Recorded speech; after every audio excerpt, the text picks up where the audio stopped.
I'm Silvana Millers, 40 years old, and 6 months ago, my boss told me to know my place during a board meeting that changed everything. I felt my grandmother's ring burn against my finger as those words hit me like a physical blow. But what the company's legal department did next was even worse. If you've ever experienced racism in the workplace, please let me know where you're watching from and subscribe to join others who understand this struggle. Growing up in Atlanta, my grandmother Essie used to tell me, "Baby girl, you got to be twice as good to get half as much, but don't you ever let that stop you from being excellent." She raised me after my parents died in a car accident when I was 8, and every morning before school, she'd have me recite, "I am intelligent, I am capable, I am worthy of respect." Those words became my armor as I navigated predominantly white spaces throughout my education. I earned my MBA from Emory University on a full scholarship, graduating summa cum laude, despite working two part-time jobs to support myself. During my senior year, Professor Janet Morrison, one of only 3 Black faculty members in the business school, pulled me aside after a particularly challenging corporate finance class. "Silvana," she said, "you have the analytical mind of a CEO. Don't let anyone convince you to settle for less." She became my mentor, teaching me not just business strategy but how to navigate boardrooms where I'd often be the only Black face. My first job was at Henderson and Associates, a mid-sized consulting firm where I started as a junior analyst. The learning curve was steep, but I threw myself into every project with the intensity my grandmother had instilled in me. I remember my first major presentation to a Fortune 500 client. I'd rehearsed for weeks, prepared backup slides for every possible question, and arrived 2 hours early to test the technology. When the client chose our proposal over 3 competing firms, my supervisor credited my attention to detail and innovative thinking. That moment taught me that excellence wasn't just expected, it was my pathway to respect. By my 3rd year, I was leading client relationships worth over $2 million annually. I'd built a reputation for turning around struggling accounts and developing strategies that consistently exceeded targets. My colleagues started coming to me for advice on everything from market analysis to client relations. During this time, I met Michael, a fellow consultant who understood the unique pressures of being Black in corporate America. We'd have coffee every Friday morning, sharing strategies for dealing with microaggressions and celebrating each other's wins. "We're not just building careers," he'd say, "we're opening doors for the next generation." The community became my anchor. Every Sunday, I attended New Hope Baptist Church, where Deacon Millers would remind us that success is a responsibility to lift others. I volunteered with the church's mentorship program, working with young Black women navigating their own educational journeys.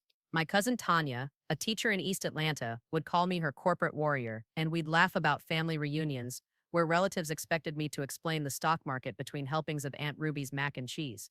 After 7 years at Henderson, I was promoted to Senior Director of Strategic Development, making me the youngest person and only Black woman at that level. The promotion came with a corner office, a 6-figure salary, and the responsibility for the firm's most complex client relationships. I was proud but not surprised.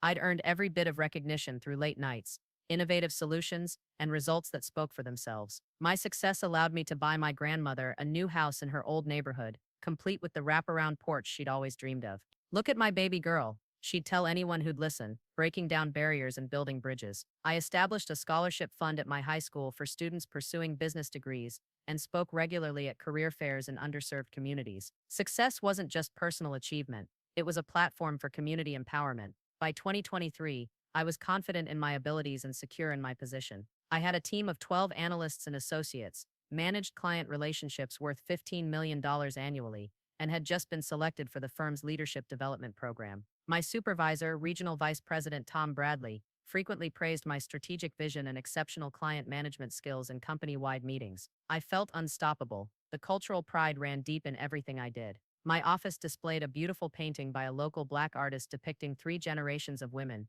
symbolizing the shoulders I stood on and the ones I was building for others to stand on. During Black History Month, I organized professional development panels featuring successful Black executives, and throughout the year, I maintained an open-door policy for any employee facing challenges related to diversity and inclusion. But even in my success, subtle signs of institutional bias persisted like background music you can't quite tune out. Comments about my hair when I wore it natural versus straightened. Surprise when clients specifically requested my expertise. Colleagues' tendency to interrupt me in meetings or repeat my ideas as if they'd originated them. I'd learned to document everything, keep detailed records, and choose my battles strategically. These microaggressions were annoying but manageable, or so I thought. The catalyst came during what should have been a routine quarterly review meeting. I'd prepared extensively as always, bringing detailed reports showing how my division had exceeded targets by 23% and secured two new major accounts worth $3. 2 million combined. I wore my lucky blazer, the navy blue one my grandmother said made me look presidential, and my grandmother's gold ring that I touched whenever I needed strength. That morning, I had no idea that this meeting would expose years of systemic racism that had been carefully hidden beneath surface-level professionalism. I had no idea that by lunchtime, my entire understanding of my place in this company would be shattered, but I also had no idea that this would be the beginning of the most important fight of my career, not just for my own dignity, but for every Black professional who'd been told to know their place. The meeting was scheduled for 10 a.m. in the main conference room, the one with floor-to-ceiling windows overlooking downtown Atlanta. As I walked down the hallway carrying my presentation materials, I felt the familiar mixture of confidence and anticipation that came with showcasing results I was proud of. I touched my grandmother's ring one more time and opened the conference room door, ready to demonstrate once again why I deserved my seat at this table. What happened next would change everything. My family prepared me for racism the way other families prepare children for natural disasters, with practical strategies, emotional armor, and the understanding that survival requires both dignity and intelligence. "They're going to test you, baby girl," my grandmother would say while braiding my hair on Sunday mornings. But remember, their prejudice says nothing about your worth and everything about their character. The cultural foundation ran deeper than strategy. It was identity itself. Sunday dinners at Grandma Essie's house were universities of resilience, where uncles shared stories of integration and aunts taught lessons about navigating hostile environments with grace. Uncle Jerome, who'd been one of the first Black engineers at Georgia Power, would tell me, "Success is the best revenge, but documentation is the best protection." These weren't abstract concepts. They were survival tools passed down through generations. My grandmother's church, New Hope Baptist, provided more than spiritual guidance. It was a masterclass in community organizing and collective strength. Pastor Millers preached about walking in dignity and demanding respect through excellence, while church mothers like Sister Betty would pull me aside to share practical wisdom. "Keep copies of everything, baby. Smile when you have to, but document when they try you." The church directory read like a network of Black professionals who understood the unique challenges of being exceptional in spaces designed to exclude us. Learning to code switch was like becoming bilingual in survival. At Emory University, I perfected the art of presenting ideas with just enough deference to avoid being labeled aggressive while maintaining enough authority to be taken seriously. I watched how my white classmates could make suggestions casually and be heard, while I had to package similar ideas with extensive research and diplomatic language. Professor Morrison taught me to view this not as compromise, but as strategic communication. "You're not changing who you are, Silvana. You're choosing how to be most effective in each environment." The only one syndrome became my normal experience. In study groups, I was often the only Black student. In corporate interviews, I was often the only Black candidate. In business meetings, I was often the only Black professional. This visibility came with unique pressures. I couldn't just represent myself. I was representing my entire race to people who might never interact meaningfully with another Black professional. Every mistake became magnified. Every success became unexpected. At Henderson and Associates, I developed what I privately called my professional persona, a carefully calibrated version of myself that was competent but not threatening, confident but not arrogant, authentic but not too cultural. I learned to laugh at jokes that weren't funny, to remain calm when colleagues took credit for my ideas, and to work twice as hard to receive the same recognition as my white peers. This wasn't assimilation. It was strategic navigation of a system designed to exclude people who looked like me. The mentorship I provided to other Black professionals became my way of paying forward the guidance I'd received. When Jasmine, a young Black analyst, joined our team, I immediately took her under my wing. "They're going to underestimate you," I told her during our first coffee meeting, "but that can be an advantage if you use it strategically." I taught her the same documentation practices Uncle Jerome had taught me, the same code switching skills Professor Morrison had demonstrated, and the same resilience strategies my grandmother had instilled. March 15th started like any other successful Tuesday. I arrived at the office at 7:30 a.m., an hour before most colleagues, to review my quarterly presentation one final time. My division's numbers were exceptional, We'd exceeded our revenue targets by 23%, secured two major new accounts, and maintained a 98% client retention rate. I'd prepared for every possible question, created backup slides for various scenarios, and even rehearsed my responses to potential challenges. The morning routine was familiar and comforting. I grabbed my usual coffee from the lobby cafe, large Ethiopian blend with a splash of cream, and exchanged pleasantries with security guard Mr. Patterson, who always asked about my grandmother's health. She's doing well, I told him, still trying to feed everyone in the neighborhood. These small moments of genuine connection grounded me before facing the performance of corporate professionalism. In my office, I reviewed the agenda one more time. The quarterly review was standard procedure. Department heads presented results, discussed challenges, and outlined strategies for the upcoming quarter. I'd done this 8 times before with consistently positive feedback. Tom Bradley, my direct supervisor, had already reviewed my materials and called them impressive work. As always, nothing suggested this meeting would be different from any other. But as I walked toward the conference room at 9:55 a.m., my grandmother's ring felt heavier than usual against my finger. Years later, I'd wonder if some ancestral wisdom was trying to warn me about what was coming. The hallway seemed longer than normal, and I noticed details I usually missed: the slight scuff marks on the marble floor, the way morning light created shadows through the windows, the distant sound of traffic 20 floors below. I opened the conference room door, expecting a routine presentation of exceptional results.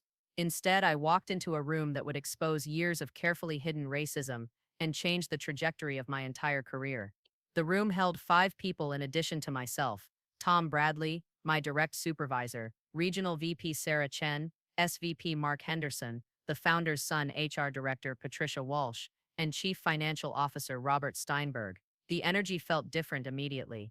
Less casual chit-chat, more formal positioning. Tom avoided eye contact, which was unusual since we typically spent a few minutes before meetings discussing weekend plans or current projects. Silvana, please have a seat, Sarah Chen said, gesturing to the chair facing the group rather than the usual spot at the table's side, where department heads typically sat. The setup felt more like an interrogation than a presentation, but I maintained my professional composure and opened my portfolio. I'm excited to share our quarterly results.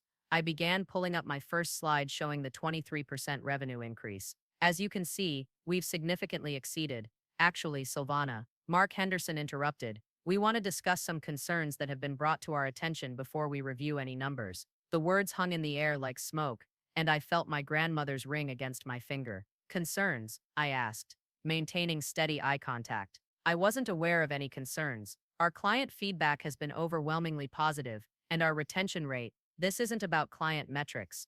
Patricia Walsh said, consulting a file folder I hadn't noticed before. We've received feedback about your management style. Some team members have expressed discomfort with your approach to leadership. The coded language was familiar, but hearing it in this context felt like a physical blow. Management style was often corporate speak for too aggressive when describing Black women in leadership roles. I'd seen it happen to other Black executives: competence reframed as aggression, confidence labeled as arrogance, leadership described as intimidation. Could you be more specific? I asked, pulling out my own documentation. I conduct quarterly reviews with all team members, and the feedback has been consistently positive. In fact, my team's satisfaction scores are among the highest in the company. Well, Robert Steinberg leaned forward. Satisfaction scores don't tell the whole story. We're concerned about cultural fit and whether your background allows you to understand the nuances of working with our more sophisticated clientele. The room temperature seemed to drop 10 degrees. My background? I repeated, forcing my voice to remain level. Could you clarify what you mean by that?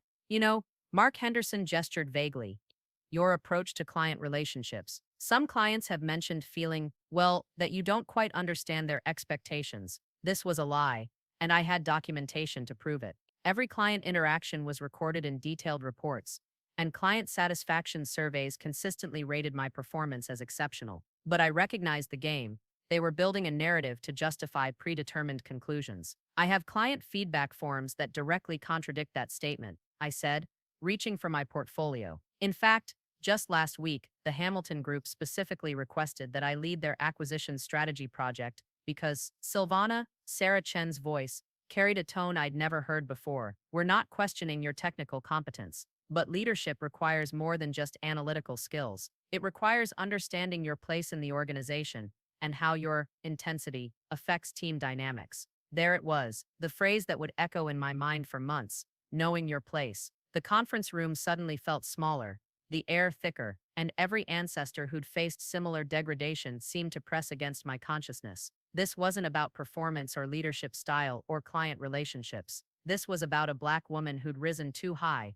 achieved too much, and made white executives uncomfortable with her success. My place, I repeated slowly, is as Senior Director of Strategic Development, a position I've earned through consistent excellence and results that speak for themselves. I pulled out my quarterly summary, voice steady despite the rage building in my chest. Our division has outperformed every target for 3 consecutive years. We've secured the 2 largest accounts in company history. Our client retention rate is 98%, and our team satisfaction scores. That's exactly what we're talking about. Mark Henderson interrupted, his voice rising slightly. This aggressive approach to defending yourself instead of listening to feedback. This is why some people find you difficult to work with. The gaslighting was textbook perfect. Present a Black woman with baseless accusations, then characterize her reasonable defense as proof of the original accusations. I'd seen it happen countless times to other Black professionals, but experiencing it directly felt like drowning in plain sight. I'm not being aggressive, I said, maintaining professional tone despite every instinct screaming to match his energy. I'm presenting factual information that contradicts the concerns you've raised. If there are specific incidents or behaviors you'd like to address, I'm happy to discuss them, but vague accusations about intensity and cultural fit without concrete examples. See, that's the problem right there. Robert Steinberg shook his head. You're so focused on being right that you can't hear what we're trying to tell you. This kind of attitude doesn't work well with our client base. I realized in that moment that this entire meeting had been orchestrated. The lack of specific examples, the coded language, the setup with me sitting across from them like a defendant. This wasn't a performance review. This was a character assassination designed to justify removing me from my position. I want to be very clear about what's happening here, I said, reaching for my phone to start recording. You've called this meeting under the pretense of a quarterly review, but instead of discussing performance metrics, you're making vague accusations about my leadership style and cultural fit. You've provided no specific examples, no documentation, and no clear path for improvement. This appears to be, put that phone away, Silvana. Tom Bradley spoke for the first time, his voice sharp. Recording this meeting is inappropriate and unprofessional. Actually, I said, continuing to set up the recording. As an employee being presented with performance concerns, I have the right to document this conversation for my own protection. This kind of behavior is exactly what we're talking about.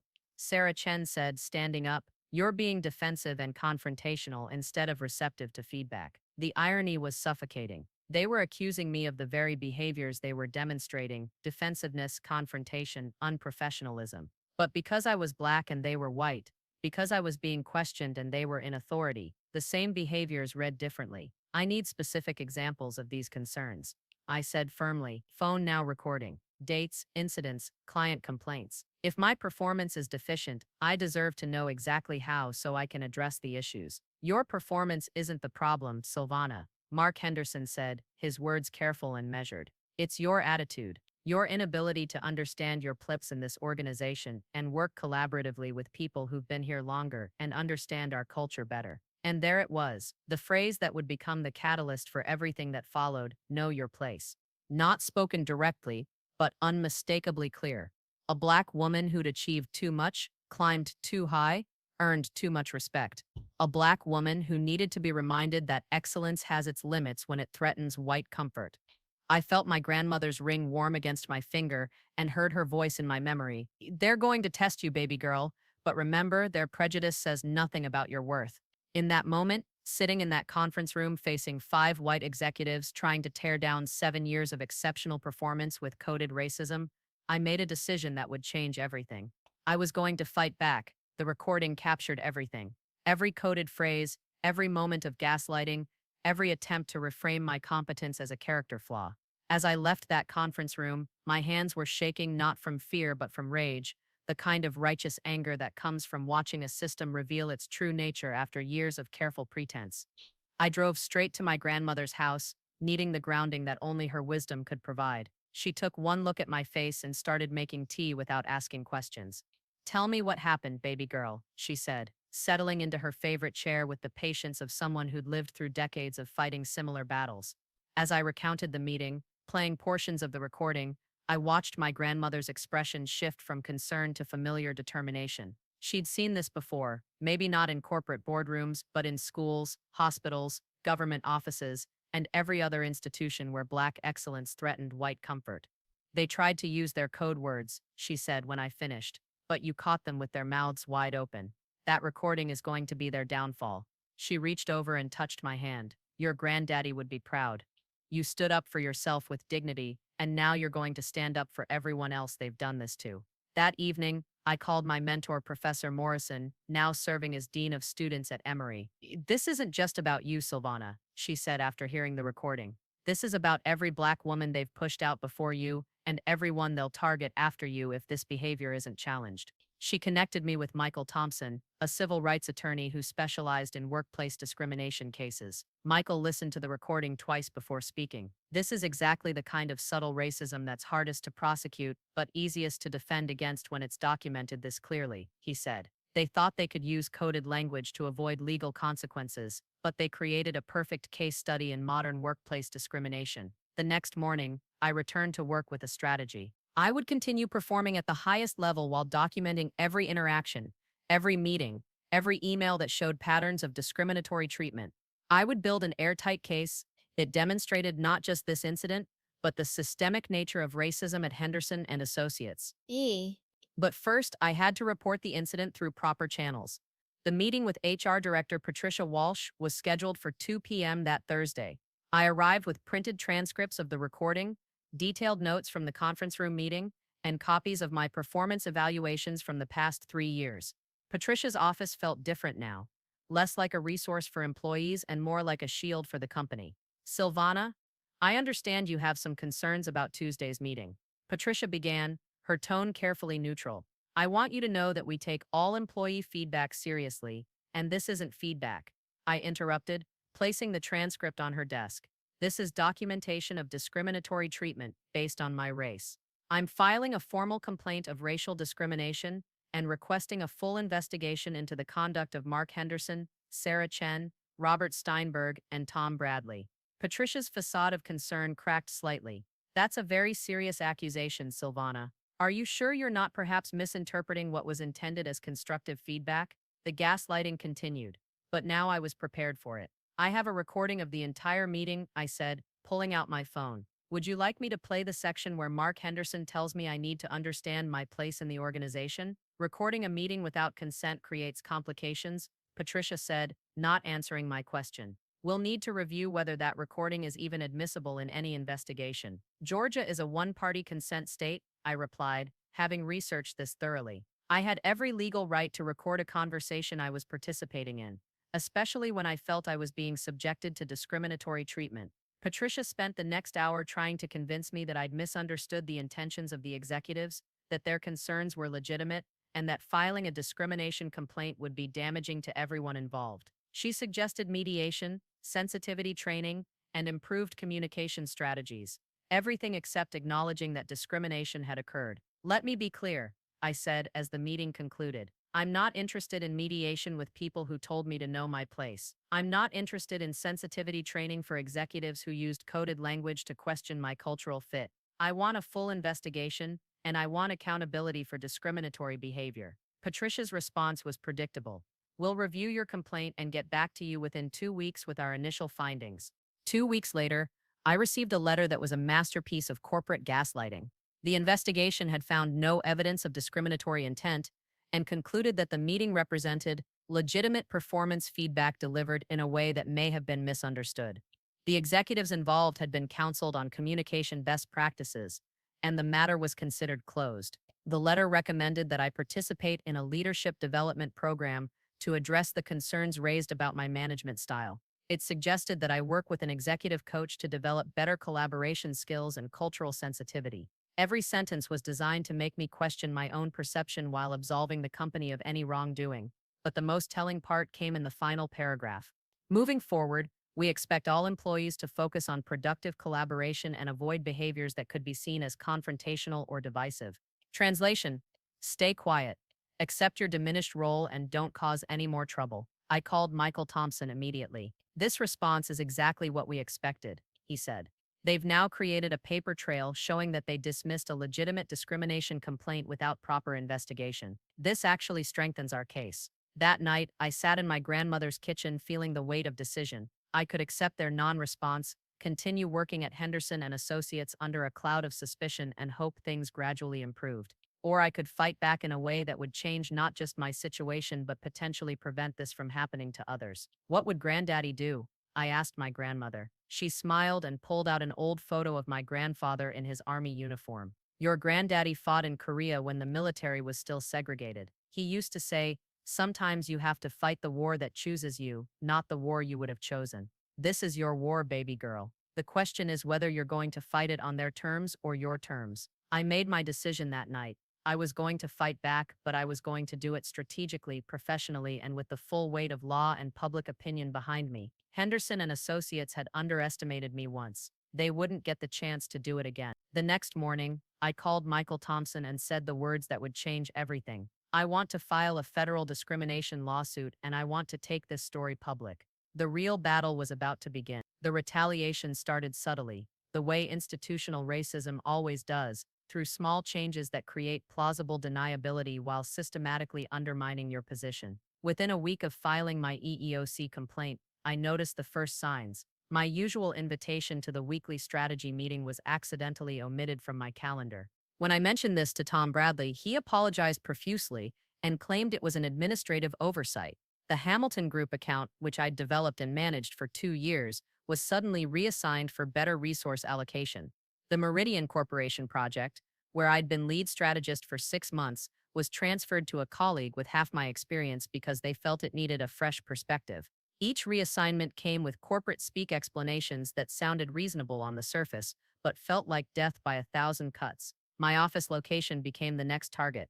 During a routine office reorganization, I was moved from my corner office with windows to an interior cubicle next to the copy machine. The explanation was laughable. We're optimizing space utilization for improved workflow efficiency. They moved me to a space designed for junior associates while maintaining that my title and responsibilities remained unchanged. The isolation tactics were perhaps the most sophisticated. Colleagues who'd previously sought my advice on complex accounts suddenly stopped consulting me. Invitations to client dinners and networking events disappeared. When I asked about the annual client appreciation golf tournament that I'd attended for 3 consecutive years, Sarah Chen told me they were scaling back participation, despite the fact that I saw photos on LinkedIn of the same group of executives at the event. My team started receiving mixed messages about my authority. When I assigned projects or set deadlines, team members would double-check with Tom Bradley before proceeding.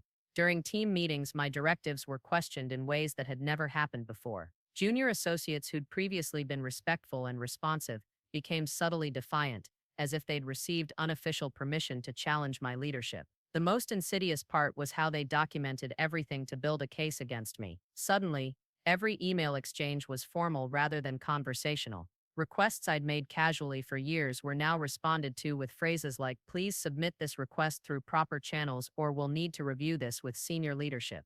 They were creating a paper trail that would make me look difficult, demanding, and hard to work with. Meanwhile, I watched how my white colleagues continued to be treated. Jessica Martinez, who'd been promoted to senior director 6 months after me, retained all her major accounts despite having lower performance metrics. When she questioned decisions in meetings, she was praised for asking thoughtful questions. When she made direct requests, they were fulfilled without bureaucratic obstacles. The contrast was documented in my daily journal, which had become both an emotional outlet and legal evidence. Every interaction, every changed policy, every coincidental oversight was recorded with dates, times, and witnesses present. Michael Thompson had advised me to treat every day like I was building a court case, because that's exactly what I was doing.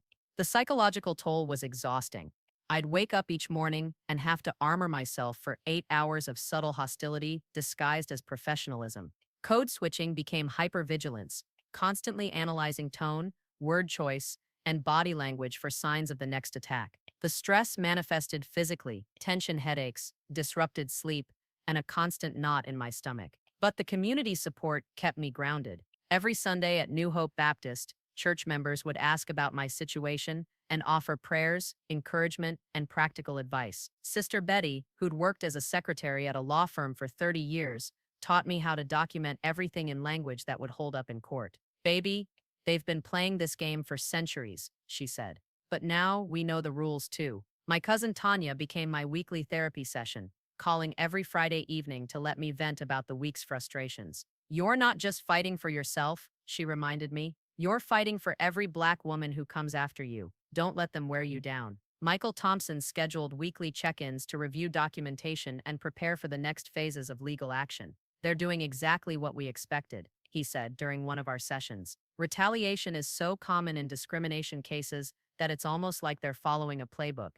But every act of retaliation strengthens our case. 3 months into this campaign of professional sabotage, they made their first major mistake. During a company-wide meeting announcing quarterly results, Mark Henderson praised the exceptional work of our strategic development team while showing slides that featured exclusively my work and results. He mentioned the Hamilton Group account success, the Meridian Corporation turnaround, and the innovative client retention strategies, all projects I'd led, without mentioning my name once. When employees asked questions about these specific successes during the Kunda session, he credited collaborative team efforts and strong leadership throughout the division. I sat in the back of the auditorium watching my achievements be systematically erased while my name was deliberately omitted from recognition. That was the moment I realized they weren't just trying to push me out, they were trying to rewrite history to exclude my contributions entirely. The strategy was clear: minimize my accomplishments, attribute my successes to others, and create a narrative where my departure would seem natural rather than discriminatory. The breaking point came during my 6-month performance review. Despite maintaining all my accounts successfully, the ones they hadn't reassigned, despite my team consistently meeting targets, despite client satisfaction scores that remained in the top tier, I received my first needs improvement rating in 7 years. The review criticized my communication style, questioned my cultural alignment with company values, and suggested that I would benefit from additional training in collaborative leadership. Reading those words felt like watching them formalize their character assassination in official company documents. Tom Bradley delivered the review with the uncomfortable demeanor of someone following orders he didn't fully believe in. "This isn't personal, Silvana," he said, avoiding eye contact. "We just need to see some adjustments in your approach." "What specific adjustments?" I asked, recording the conversation as had become my practice. "Well, being more flexible, more willing to take feedback, less resistant to change." The coded language was laughable in its transparency, but the implications were serious. This review would be used to justify my eventual termination, to claim they'd given me opportunities to improve, and to argue that my dismissal was performance-based rather than discriminatory. I left that meeting knowing that the gloves were completely off. They'd moved from subtle undermining to overt professional assassination. But what they didn't realize was that every action they took was building the case that would eventually destroy them. That evening, I called Michael Thompson and said, "It's time to escalate this. They want to play hardball? Let's show them what that actually looks like." The real confrontation was still to come, but now I was ready for it. The breaking point arrived on a Thursday morning in October, 6 months after the initial Know Your Place meeting. I'd been scheduled to present the quarterly client retention analysis to the board of directors, a presentation I'd given successfully for 3 consecutive years. At 8 a.m., 30 minutes before the board meeting, Tom Bradley appeared at my cubicle with news that would strip away their last pretense of fairness. "Silvana, there's been a change of plans," he said, avoiding eye contact as had become his habit. "Mark Henderson will be presenting your analysis to the board this morning." I felt the familiar surge of anger mixed with strategic clarity. "That's my analysis, based on my client relationships and my strategic recommendations. Why would Mark be presenting my work?" The board requested a different perspective on the data. Tom replied, still not meeting my eyes. They felt it would be beneficial to have someone with more institutional knowledge provide the overview. Institutional knowledge, another coded phrase meaning someone white or someone who's been here since before we had to deal with diversity initiatives. I'd been with the company for 7 years, had deeper client relationships than Mark Henderson, and had created the analytical framework he'd be presenting. But they were going to have a white male executive present my work to the board while I sat in a cubicle next to the copy machine. "I want to be clear about what's happening," I said, pulling out my phone to record.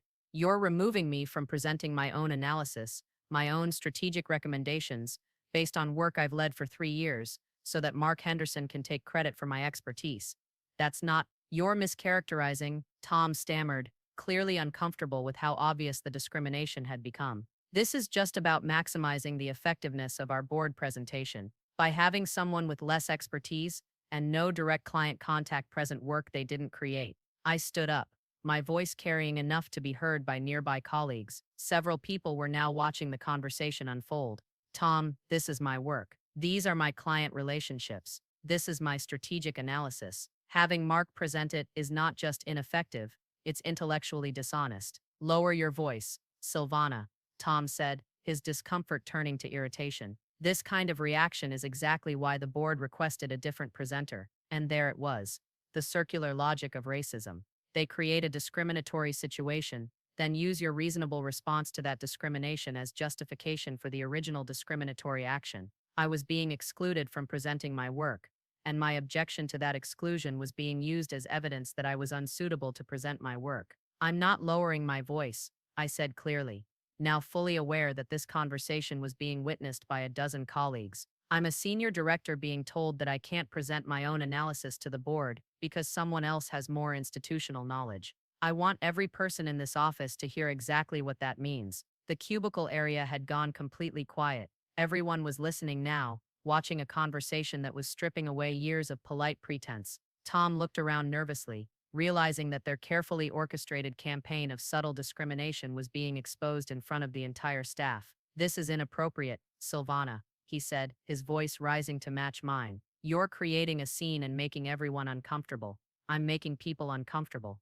I laughed, a sound that carried 7 months of accumulated frustration. Tom, you're asking me to watch a white man present my work to the board while I sit in a cubicle. You're asking me to smile and nod while my expertise is literally stolen and repackaged, and I'm the one making people uncomfortable. Michael Millers, one of the junior analysts on my former team, stepped closer to listen. Jessica Martinez, the other senior director, had stopped pretending to work on her computer.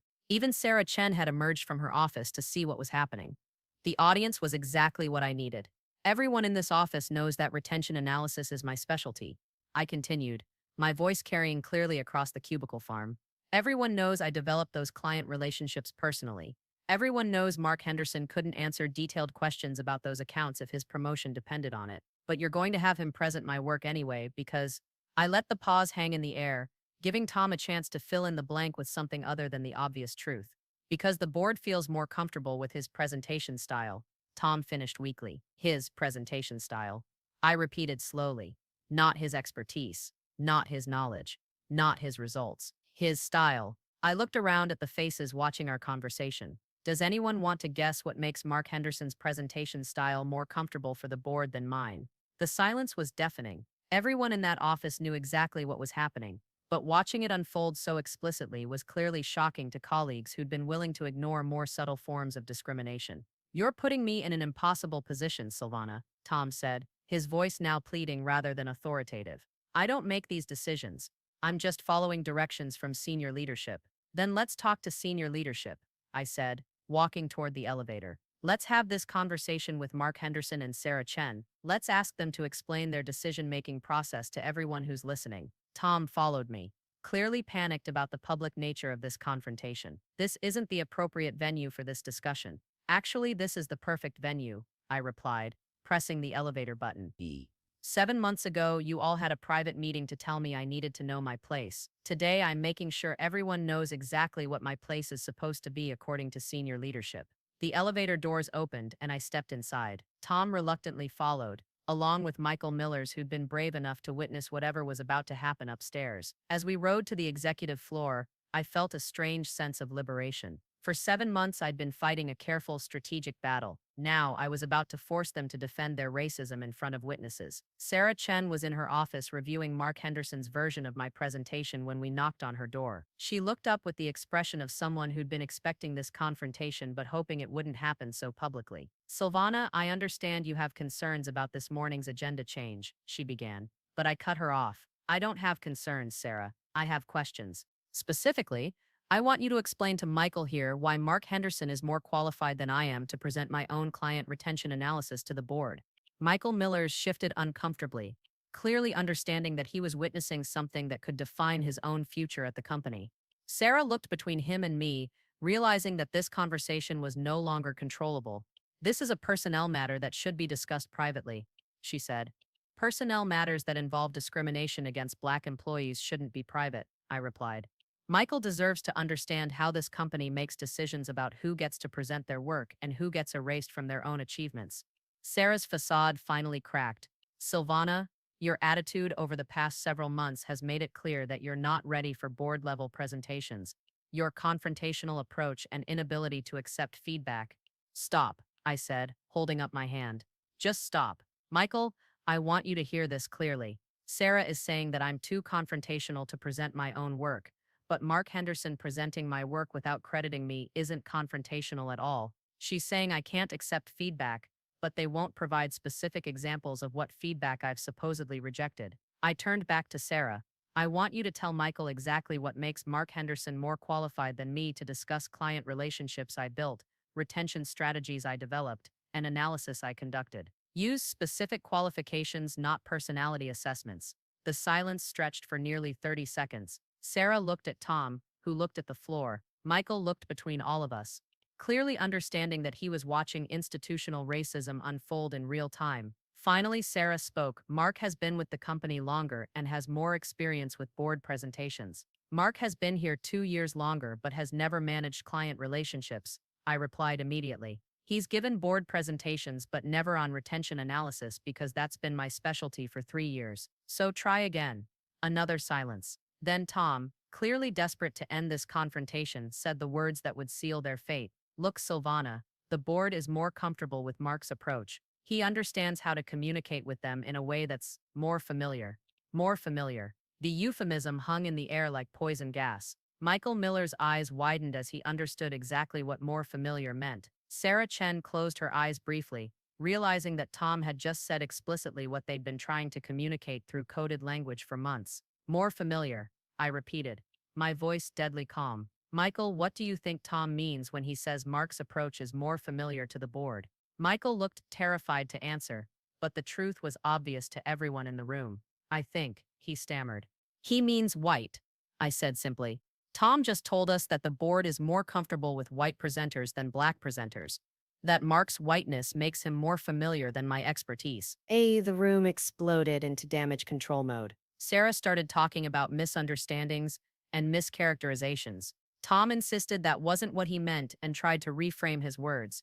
But it was too late. The truth had been spoken aloud in front of a witness, and no amount of corporate spin could take it back. I pulled out my phone and stopped the recording I'd been making. I have everything I need, I said calmly. Michael, thank you for witnessing this. Sarah, Tom, I'll be in touch through my attorney. As I walked toward the elevator, I heard Sarah calling after me about scheduling a meeting to clarify these misunderstandings. But there was nothing to clarify. They'd finally said explicitly what had been driving their behavior for months. The board meeting was scheduled to start in 10 minutes. Mark Henderson would present my work and take credit for my expertise. But by the end of the day, everyone at Henderson and Associates would know exactly what had happened in Sarah Chen's office that morning. By the end of the week, the whole world would know. The confrontation in Sarah Chen's office became the turning point that transformed a private legal battle into a public reckoning. Within hours of that meeting, I was sitting in Michael Thompson's law office with digital recordings that captured not just coded discrimination but explicit acknowledgement of racial bias in corporate decision-making.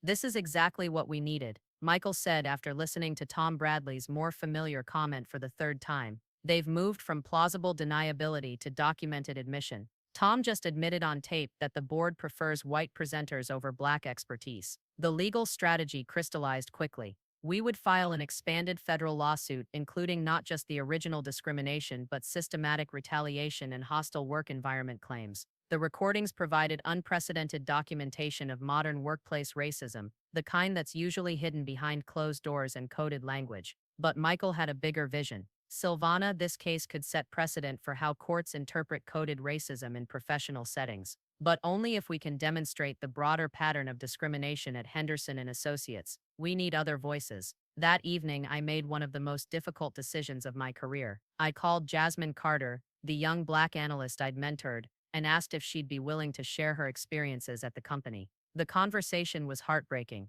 Miss Millers, I've been wanting to talk to someone about this for months, she said, her voice trembling. After your situation started, they've been treating me differently too, like they're watching everything I do, waiting for me to mess up. Jasmine had documented a pattern of subtle but systematic discrimination, being excluded from important meetings, having her work questioned more rigorously than white colleagues, being given less challenging assignments despite superior performance. She'd been afraid to speak up because she needed the job, but watching my situation had shown her that silence wasn't protection. It was complicity. They moved me to a different team after you filed your complaint, she continued. My new supervisor told me I needed to be less assertive in meetings. When I asked for clarification, he said I should focus on being more collaborative and less, intense. The same coded language, the same character assassination disguised as professional development. They were running the exact same playbook on Jasmine that they'd used on me, assuming that a younger, more financially vulnerable employee would be easier to silence. Michael Millers, the junior analyst who'd witnessed the confrontation in Sarah's office, reached out the next day. I can't stop thinking about what I heard yesterday, he said during a coffee meeting. But it's not just yesterday. I've been seeing this pattern for months and didn't know how to process it. Michael described a culture where Black employees were held to different standards, where their contributions were minimized, and where any pushback against unfair treatment was characterized as attitude problems. He'd watched qualified Black candidates be passed over for promotions with explanations about cultural fit and communication style. The worst part, he said, is how they make it sound reasonable, like they're making business decisions based on qualifications when everyone can see the real pattern. Within a week, 3 more current employees and 2 former employees had contacted Michael Thompson's office. Each person described similar experiences: subtle discrimination that escalated when challenged, retaliation disguised as performance management, and a systematic effort to minimize Black advancement within the company. Dr. Patricia Reynolds, an organizational psychologist who specialized in workplace discrimination, reviewed our documentation and provided expert analysis. This represents a textbook case of institutional racism operating through coded language and plausible deniability, she wrote in her preliminary report. The pattern shows deliberate exclusion disguised as business decisions. The media strategy emerged organically. Jessica Porter, an investigative journalist with the Atlanta Journal-Constitution who'd been covering workplace discrimination cases, contacted Michael Thompson after hearing about our lawsuit through legal network connections. This case represents something we rarely get to see, Jessica explained during our first interview. Usually, workplace racism happens behind closed doors with no documentation. Your recordings provide a window into how modern discrimination actually operates. The story ran on a Thursday morning with the headline, "Senior Executive Records Boss Telling Her to Know Her Places in Viral Discrimination Case." The article included selected quotes from the recordings, expert analysis of coded racism in corporate settings, and testimony from other Henderson and Associates employees about systemic discrimination. By noon, the story had been picked up by CNN, MSNBC, and NPR. Social media exploded with people sharing their own experiences of workplace racism and praising my decision to fight back publicly.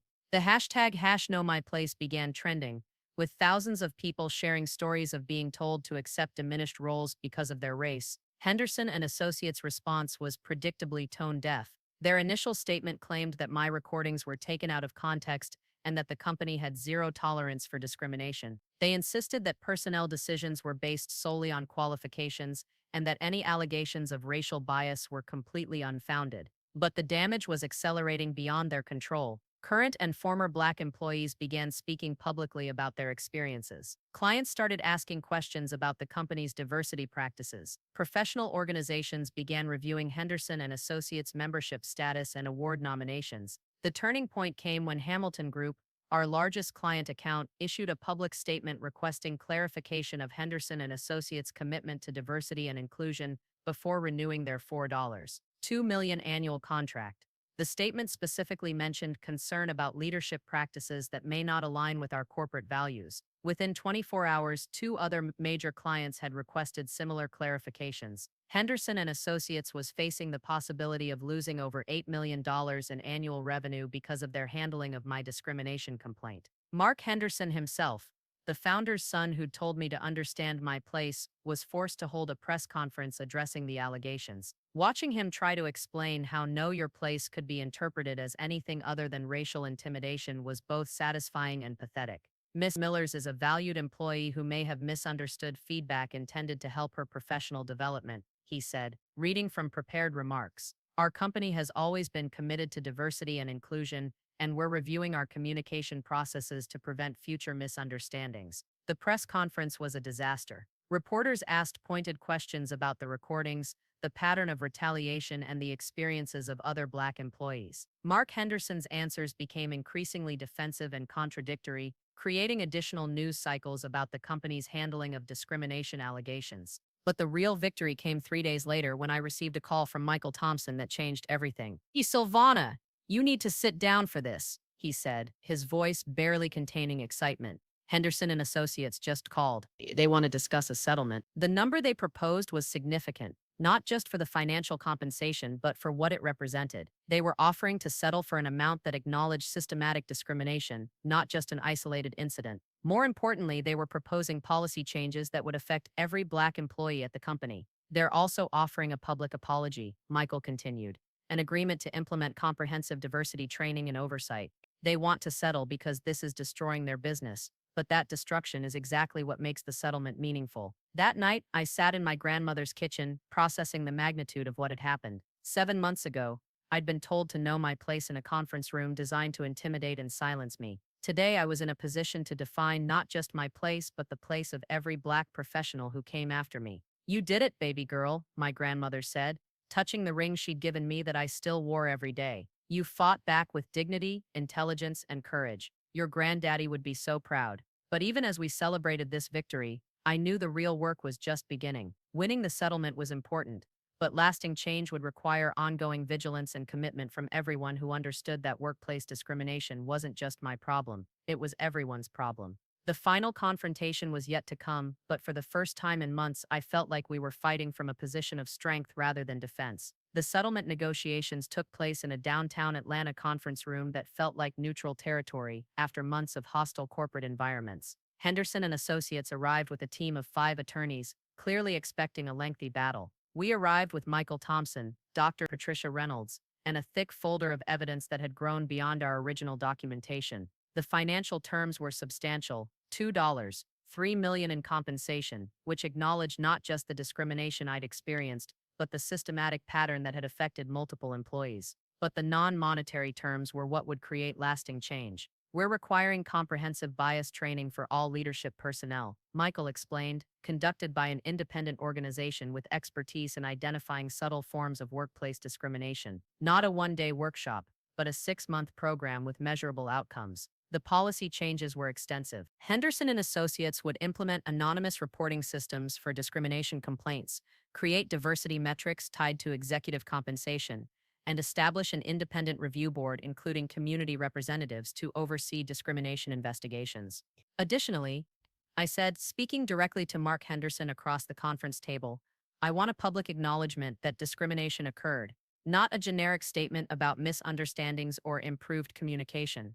A clear admission that racial bias influenced decision-making at your company. Mark Henderson's discomfort was visible, but his legal team had clearly advised him that fighting would be more expensive than settling. The negative publicity had already cost them 3 major client contracts and created recruitment challenges that would affect the company for years. We're prepared to acknowledge that certain communications and decisions fell short of our stated values regarding diversity and inclusion, the lead attorney offered. That's not acknowledgement, Michael Thompson replied. That's continued minimization. We want explicit recognition that Ms. Millers experienced racial discrimination and that company leadership made decisions based on racial bias rather than qualifications. The negotiations continued for 6 hours, with Henderson and Associates' team trying to minimize the language while we insisted on accountability. Finally, exhausted and facing mounting legal costs, they agreed to our terms. The public statement was released 3 days later.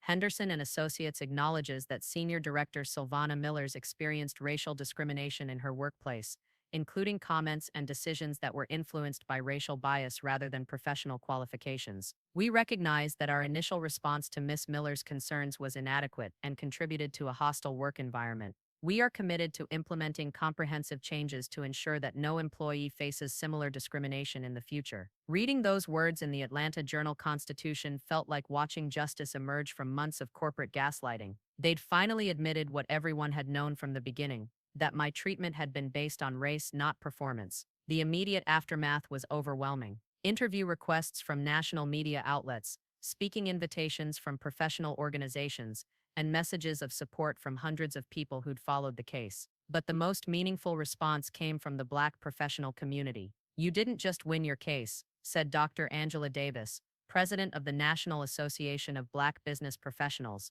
during a conference call. "You created a template for fighting modern workplace racism. Your documentation and strategic approach will help other professionals who face similar discrimination." The case had broader implications beyond Henderson and Associates. Legal experts cited our recordings as evidence of how coded racism operates in contemporary workplaces. Business schools began using our documentation as case studies in organizational behavior courses. HR professionals started updating their training materials to address the subtle forms of discrimination we'd exposed. But perhaps the most important outcome was the impact on other Black professionals facing similar situations. Within months of our settlement, 3 other workplace discrimination cases in Atlanta cited our precedent. The recordings had provided a roadmap for recognizing and documenting coded racism that could be used in legal proceedings. Jasmine Carter, who'd found the courage to speak publicly about her experiences, was promoted to senior analyst and became the company's liaison for diversity initiatives. "Watching you fight back taught me that silence isn't protection,"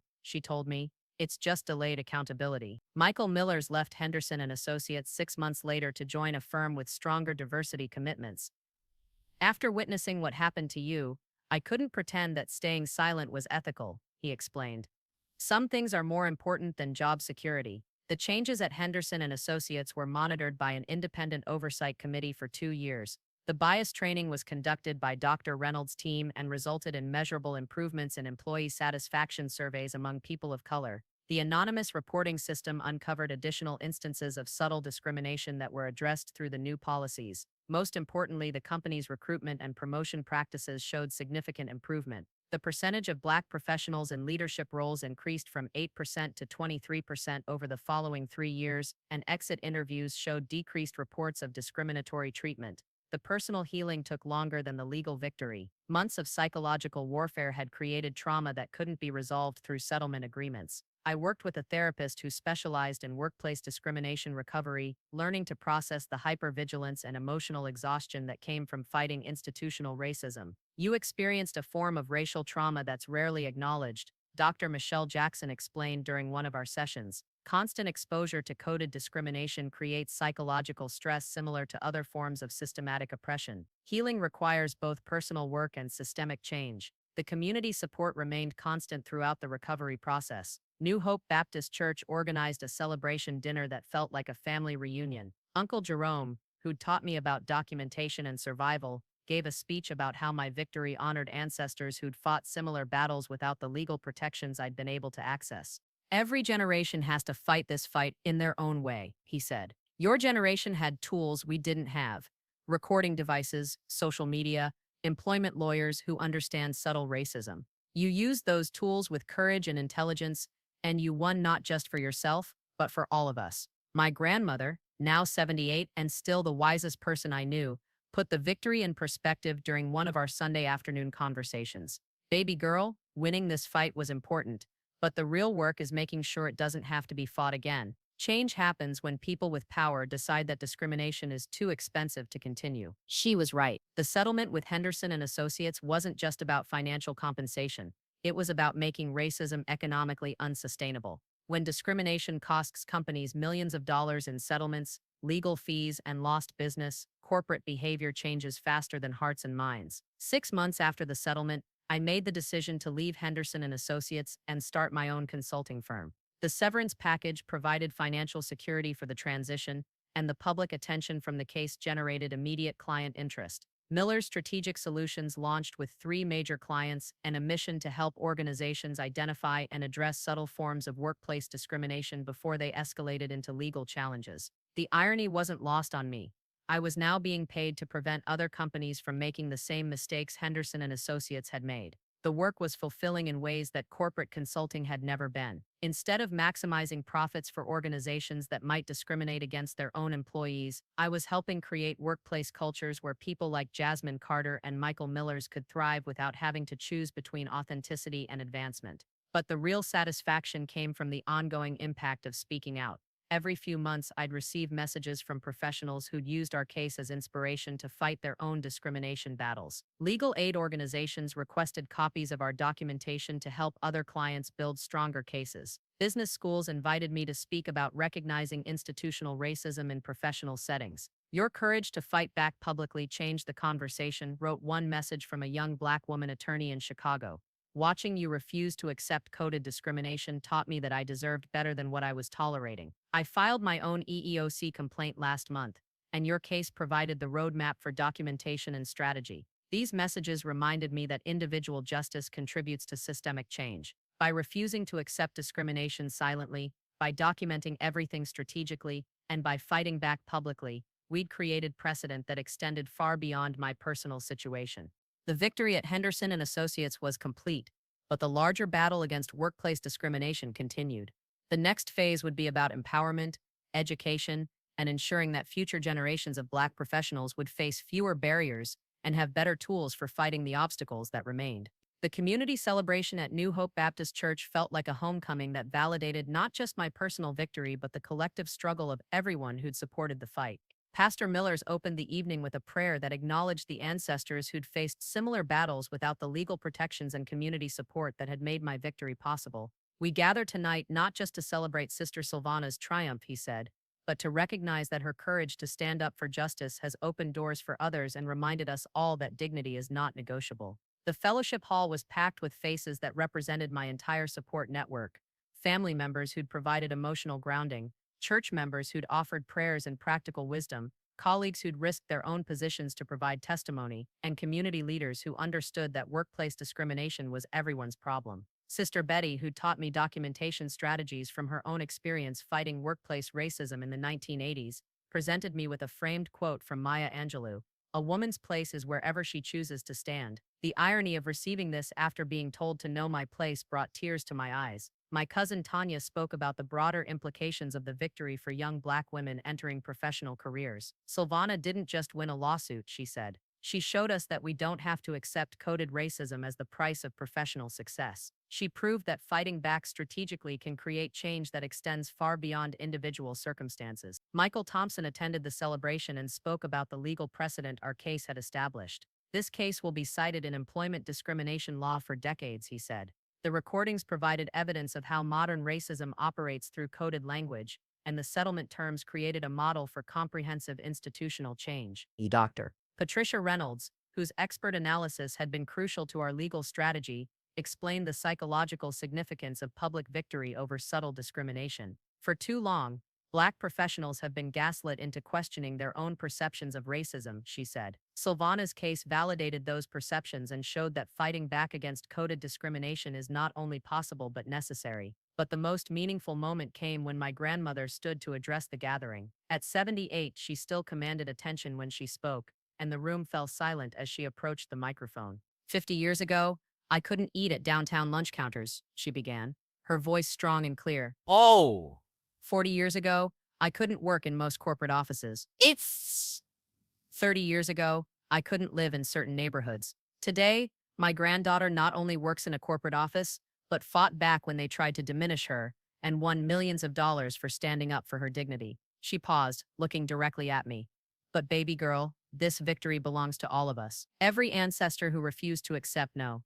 Every generation that demanded better for their children. Every person in this room who supported you when the fight got hard. This is what collective resistance looks like." The standing ovation lasted several minutes, and I felt the weight of responsibility that comes with community victory. This wasn't just my success. It was validation for everyone who'd ever faced subtle discrimination and wondered if they were imagining things, overreacting, or being too sensitive. The practical wisdom sharing began immediately after the formal program ended. Sister Betty organized a corner where she taught younger women her documentation strategies. Uncle Jerome set up another area where he explained how to build networks of professional support. Professor Morrison, who'd driven down from Emory for the celebration, discussed strategies for navigating predominantly white educational and professional environments. "What we're creating here is more important than just celebration," Professor Morrison explained to a group of young professionals. We're building institutional memory about how to fight modern racism effectively. Each generation needs to learn from the victories and strategies of the previous generation. Jasmine Carter, who'd found courage to speak out after watching my battle, brought 3 other young black women from Henderson and Associates.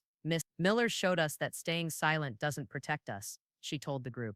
If anything, silence makes discrimination easier for companies to continue. The conversation turned to practical strategies for the next generation of Black professionals: how to recognize coded discrimination early, how to document patterns of biased treatment, how to build alliances with colleagues who could serve as witnesses, how to find attorneys who understood subtle racism, how to use social media and public pressure strategically. The tools are better now than they were even 5 years ago, Michael Thompson explained. Recording devices are smaller and more accessible. Social media can amplify individual stories into movement-building moments. Employment law is evolving to recognize coded discrimination as actionable bias. But the community elders emphasized that tools alone weren't enough. Courage, strategy, and community support remained essential ingredients for fighting institutional racism successfully. Technology gives you better weapons, Uncle Jerome said. But you still need the wisdom to know when and how to use them. You still need the community to support you when the battle gets hard. And you still need the courage to fight even when the outcome is uncertain. The evening concluded with a commitment ceremony where younger professionals pledged to support each other in fighting workplace discrimination, and community leaders pledged to provide ongoing resources for those battles. The church established a Dignity Defense Fund to help community members facing discrimination access legal representation and expert testimony. What we're building here extends far beyond tonight, Pastor Millers said during the closing prayer. We're creating a network of mutual support that will help our community fight injustice wherever it occurs. The weeks following the celebration brought opportunities to transform individual victory into systematic change. Speaking invitations came from universities, professional organizations, and civil rights groups across the country. Each presentation was an opportunity to teach recognition of coded racism and strategies for fighting it effectively. At Spelman College, I spoke to a gathering of Black women business students about navigating corporate environments strategically. Excellence is your foundation, I told them. But excellence alone isn't protection against racism. You need documentation skills, alliance-building abilities, and the courage to fight back when discrimination occurs. The Georgia Association of Black Lawyers invited me to present a workshop on recognizing and proving subtle workplace discrimination. Attorneys who'd previously struggled to build cases around coded racism learned to identify patterns and gather evidence that could withstand legal challenges. Your case provides a template for modern discrimination litigation, explained Attorney General Representative Maria Santos. The recordings demonstrate how racist intent operates through seemingly neutral language, and the pattern documentation shows how individual incidents connect to systematic exclusion. But perhaps the most important platform was the National Conference of Black Business Professionals, where I delivered the keynote address to 1,200 executives, entrepreneurs, and emerging leaders. The speech, titled Knowing Your Place: How to Fight Coded Racism in Professional Settings, became the foundation for a training program that was implemented by dozens of organizations. Your place, I told the audience, is wherever your talents, hard work, and vision can take you. When someone tells you to know your places, or questions your cultural fit, or suggests you need to be more collaborative, they're using coded language to limit your advancement based on race. Your job is to recognize that language, document those patterns, and fight back strategically. The response was overwhelming. Hundreds of professionals shared their own experiences with coded discrimination, and many requested copies of our documentation strategies. The conference established an ongoing task force to address workplace discrimination, with me serving as the founding chair. Within a year, the training materials we'd developed were being used by civil rights organizations, employment attorneys, and diversity consultants across the country. The Know Your Place workshops became a standard offering for professional development programs, targeting Black executives and emerging leaders. The ripple effects extended into academic research as well. Business schools began studying our case as an example of how individual resistance could create institutional change. Organizational behavior researchers used our documentation to analyze how subtle racism operates in corporate environments. This case represents a turning point in how we understand and address modern workplace discrimination, wrote Dr. James Wilson in the Harvard Business Review. Millers demonstrated that coded racism could be documented, challenged legally, and defeated through strategic resistance combined with community support. But the most meaningful measure of success came through individual stories of empowerment. Professionals who'd attended workshops or heard presentations began implementing the strategies in their own workplaces. Some documented discrimination patterns and negotiated improvements with their employers. Others filed successful EEOC complaints using our template. A few left discriminatory environments to start their own businesses. "You gave me permission to trust my instincts about racism," wrote one message from a Black woman engineer in Detroit. "For years, I thought I was being oversensitive when colleagues questioned my technical expertise or excluded me from important projects. Your case taught me to document those patterns and fight back. I filed a complaint 6 months ago, and my company just agreed to promote me and implement bias training for the engineering department." These individual victories accumulated into broader change. Companies began reviewing their promotion and evaluation practices more carefully, knowing that coded discrimination could result in expensive legal challenges. HR departments updated their training materials to address subtle forms of bias. Professional organizations established better support systems for members facing discrimination. The transformation wasn't complete. Workplace racism remained a persistent problem requiring ongoing vigilance and resistance. But the landscape had shifted in ways that gave Black professionals better tools for fighting discrimination and clearer paths to justice when those fights became necessary.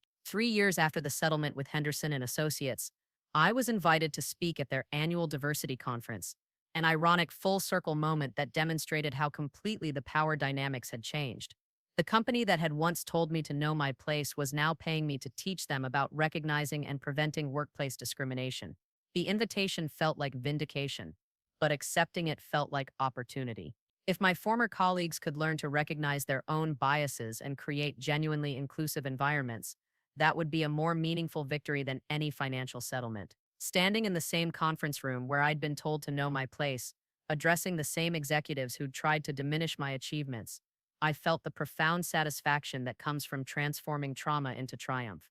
They were listening now, not because they'd suddenly developed moral clarity, but because discrimination had become too expensive to ignore. My place, I concluded the presentation, turned out to be exactly where I chose to stand, as someone who refuses to accept discrimination silently, who fights back strategically when dignity is threatened, and who uses individual victory to create systematic change for others. The applause was polite but genuine, and several executives approached afterward to discuss implementing our anti-discrimination strategies in their departments. Some even apologized for their previous behavior, though I was more interested in changed actions than changed hearts. The real victory wasn't their applause or apologies.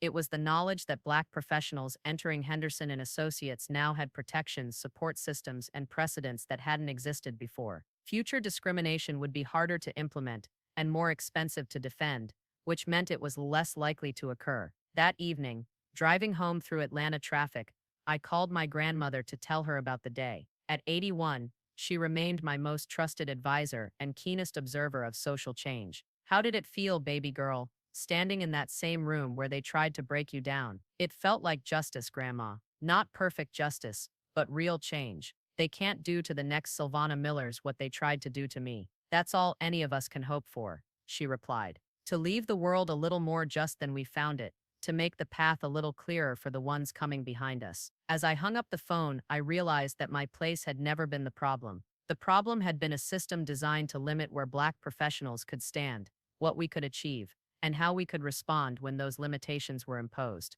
By refusing to accept their definition of my place and fighting back strategically when they tried to enforce it, I'd helped expand the definition of where all Black professionals could stand. That expansion would benefit people I'd never meet, fighting battles I'd never know about, in companies across the country.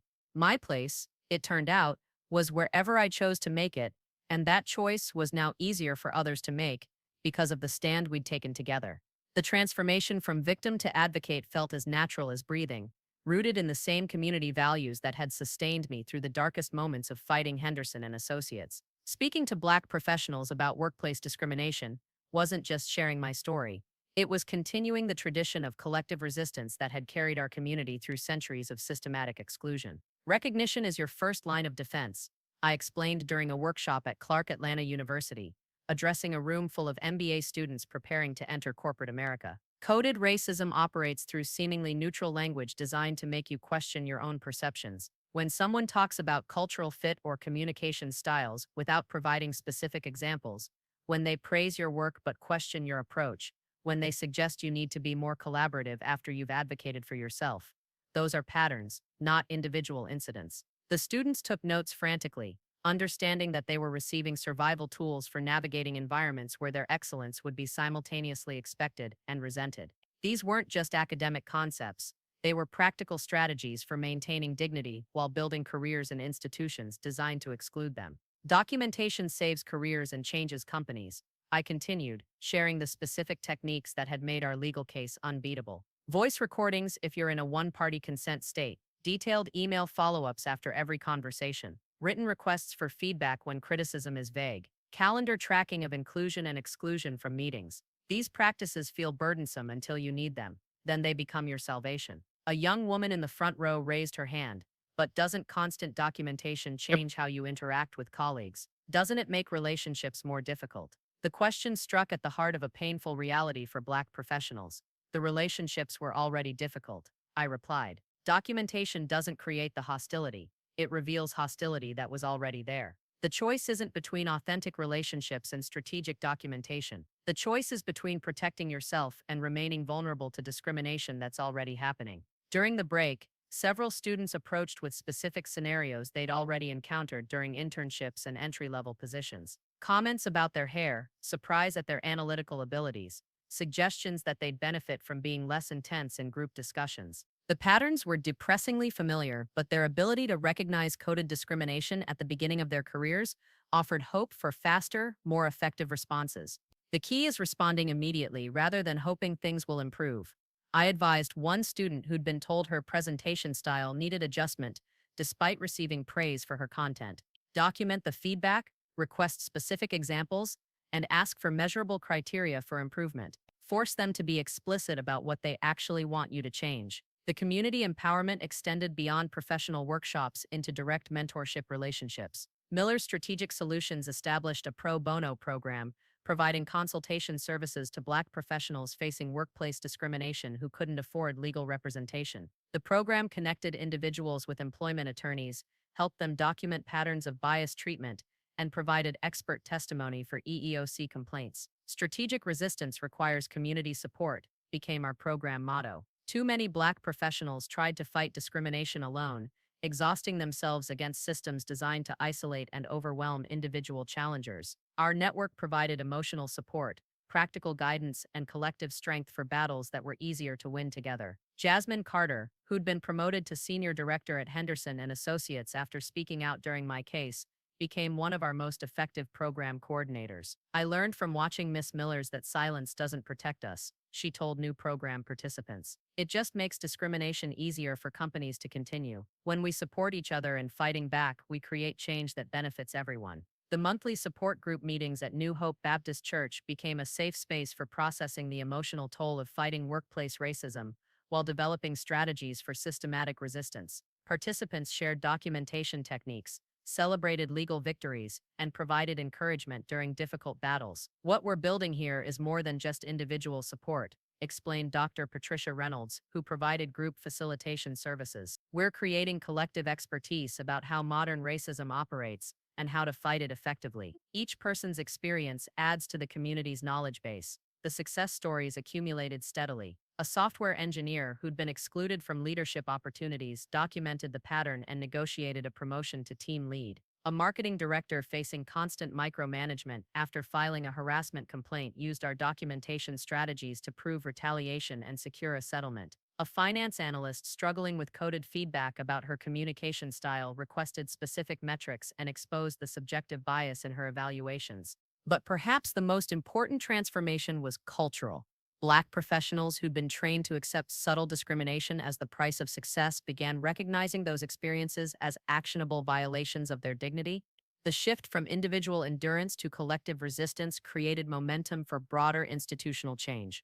5 years ago, I would have told myself to keep my head down and work twice as hard to prove I belonged, said Cheryl Washington, a corporate attorney who'd used our strategies to address discriminatory partnership decisions at her firm. Now I understand that working twice as hard while accepting half the respect just perpetuates the system. Fighting back strategically is what creates real change. The cultural affirmation became as important as the legal strategies. Too often, fighting workplace discrimination required Black professionals to present themselves as purely analytical, removing any trace of cultural identity that might be used against them. Our approach celebrated Black excellence while teaching strategic navigation of hostile environments. Your culture is your strength, not your liability, I emphasized during every presentation. The same community wisdom that taught you to recognize racism also provides the resilience to fight it. The same ancestral knowledge that helped previous generations survive systematic exclusion gives you tools for creating systematic inclusion. The intergenerational connections enriched every aspect of the empowerment work. Elder professionals who'd fought discrimination battles in the 1970s and 1980s shared strategies that remained relevant for contemporary challenges. Young professionals brought technological tools and social media sophistication that amplified individual cases into movement-building moments. Uncle Jerome, now 69 and recently retired from Georgia Power, became a regular presenter at our workshops. The tools have improved, he'd tell audiences, but the fundamental strategy remains the same: document everything, build alliances, and fight back with intelligence rather than emotion. But most importantly, fight back. His presence reminded participants that workplace discrimination wasn't a new phenomenon requiring novel solutions. It was a persistent problem that could be addressed using time-tested strategies enhanced by contemporary tools. The call to action that concluded every presentation was both practical and inspirational. Subscribe to your own dignity, share your story when it's safe to do so, build community networks that provide mutual support, take continued action to fight discrimination wherever you encounter it. The platform metaphor became central to our messaging. Individual victories against workplace discrimination created platforms for addressing systematic exclusion. Every successful EEOC complaint, every documented pattern of bias, every company policy change contributed to broader transformation. Silvana's case didn't just win justice for one person, explained Michael Thompson during a legal conference presentation. It created precedent that makes future discrimination cases easier to win and harder for companies to defend. Individual resistance becomes collective empowerment when it's shared strategically. The ongoing engagement with Black professional organizations, civil rights groups, and academic institutions created networks of mutual support that extended far beyond our immediate community. Attorneys shared successful litigation strategies. HR professionals developed better bias recognition training. Business school professors incorporated anti-discrimination content into their curricula. What we've learned, I told the audience at the National Association of Black Business Professionals' 5th annual conference, is that fighting workplace discrimination effectively requires 3 elements: individual courage to recognize and resist bias, community support to sustain that resistance, and systematic strategies that create lasting institutional change. The response was a standing ovation, but more importantly, it was commitment. Hundreds of professionals pledged to implement documentation practices in their own workplaces, support colleagues facing discrimination, and contribute to ongoing anti-discrimination efforts. 3 months later, I received a message that captured the broader impact of our empowerment work. Miss Millers, I attended your presentation in Miami last year and started documenting subtle discrimination at my company. 6 months later, I had enough evidence to file an EEOC complaint. Last week, my company agreed to settle for $180,000 and implement bias training for all managers. More importantly, they promoted me to the director position I'd been denied twice before. Thank you for teaching me that my dignity was worth fighting for. Messages like these arrived weekly, each one representing not just individual victory but community empowerment. Every person who fought back successfully made it easier for the next person to recognize discrimination, document patterns, and demand accountability. The vision extended beyond addressing current discrimination to preventing future exclusion. By teaching Black professionals to recognize coded racism early, document patterns systematically, and fight back strategically, we were creating a generation of advocates who wouldn't tolerate subtle discrimination silently. Our children, I told my grandmother during one of our Sunday afternoon conversations, will enter workplaces where discrimination is more expensive and harder to defend. They'll have better tools for fighting bias and stronger communities to support that fight. They'll know their places wherever their talents and ambition can take them. My grandmother smiled, touching the ring she'd given me that had become a symbol of resistance and resilience. That's what every generation hopes for, baby girl. That the next generation will face fewer barriers and have better weapons for breaking down the barriers that remain. The work continued, sustained by community support and motivated by the knowledge that individual empowerment contributed to collective liberation. Every Black professional who learned to fight discrimination strategically expanded the definition of where all Black professionals could stand, what we could achieve, and how we could respond when those achievements were threatened. My place, our place, was wherever we chose to make it, and that choice was becoming clearer, stronger, and more supported with every person who refused to accept discrimination silently and every community that provided the tools and courage necessary for strategic resistance. The fight would continue, but now it was a fight we were equipped to win.